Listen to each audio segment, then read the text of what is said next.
तो बच्चों आज हम मैथ 12 इनवर्स ट्रिग्नोमेट्रिकल फंक्शंस की बात करते हैं। सबसे पहले बात करेंगे फॉर्मूले की। Sine inverse sine theta equal theta, cos inverse cos theta equal theta, tan inverse tan theta equal theta, cot inverse cot theta equal theta, sec inverse sec theta equal theta, cosec inverse cosec theta equal theta.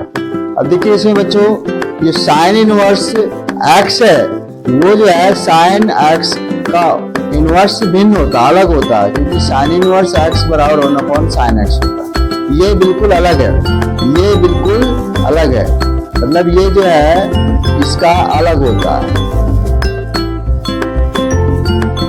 अलग होता है। अब sine inverse देखिए सभी minus में है, तो sine inverse minus x, इसका डायरेक्टली माइनस एक्स हो जाएगा। Tan inverse minus x minus tan inverse x, cosec inverse minus x minus cosec inverse x. लेकिन जो कॉस का है अगर माइनस का है तो क्या होगा, यहाँ पर pi minus cos inverse x. Sec minus x होगा तो pi minus sec inverse x. Cot inverse x है तो pi minus cot inverse x हो जाएगा। सबसे पहले हमें समझने की जरूरत है कि जो थीटा है अगर उसका मान पॉजिटिव है, कैसा बच्चों, पॉजिटिव है तो नो चेंज, वो चेंज नहीं होगा। और अगर निगेटिव है उसमें तो कोई दिक्कत ही नहीं है, फिर अगर चेंज ही नहीं करना। और अगर निगेटिव है तो फिर हमें ये नियम लगेंगे, ये जो आपके रूल्स है फॉर्मूले हैं वो तब लगेंगे जब ये, ठीक है। तो साइन क्या होगा, चेंज करना पड़ेगा। अगर निगेटिव है तो क्या करना पड़ेगा, चेंज करना पड़ेगा, ठीक है बच्चों। अब ये जो इम्पोर्टेंट फॉर्मूले हैं आपको सबसे ज्यादा इम्पोर्टेंट ध्यान दें।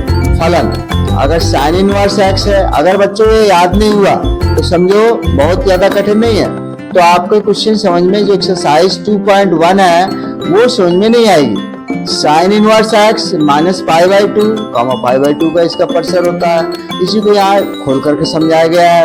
y equal minus sine inverse x, इसके बीच y का मान होगा। ऐसे कॉस इनवर्स एक्स जीरो और पाई के बीच में, tan inverse x minus pi by two और कॉमा पाई बाई टू की, कॉट इनवर्स एक्स जीरो और पाई के बीच में, और सेक इनवर्स एक्स है जीरो कॉमा पाई और माइनस पाई बाई टू का अर्थ यहाँ पर है कि y का मान, जो y का मान है वो y का मान क्या होगा, कभी भी पाई बाई टू नहीं होगा, y का मान पाई बाई टू नहीं होगा।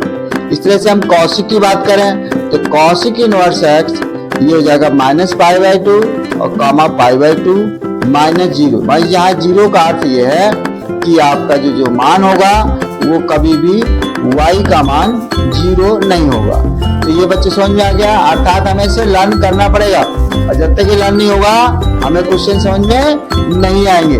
अब देखो ये आपने 10th क्लास में पढ़ रखा होगा, ठीक है।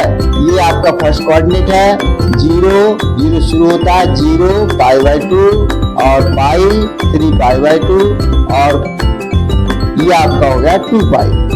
देखिए फर्स्ट कोऑर्डिनेट, सेकेंड, थर्ड और फोर्थ।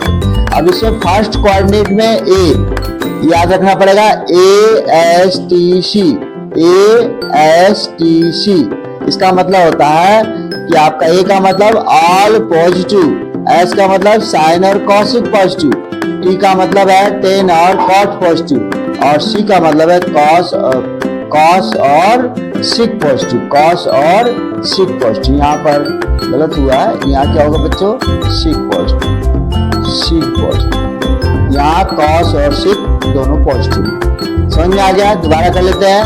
एक ऑल पॉजिटिव, एस का मतलब साइन कॉसिक पॉजिटिव और टी का मतलब है टेन कॉट पॉजिटिव, और इसके बाद आपका चौथे कोऑर्डिनेट में सी का मतलब है कॉस और सिक पॉजिटिव, कॉस और सिक पॉजिटिव, ठीक है बच्चों। अगर ये फॉर्मूला आपने लर्न कर लिया तो फिर क्वेश्चन आपको बिल्कुल आसान लगेंगे, बिल्कुल।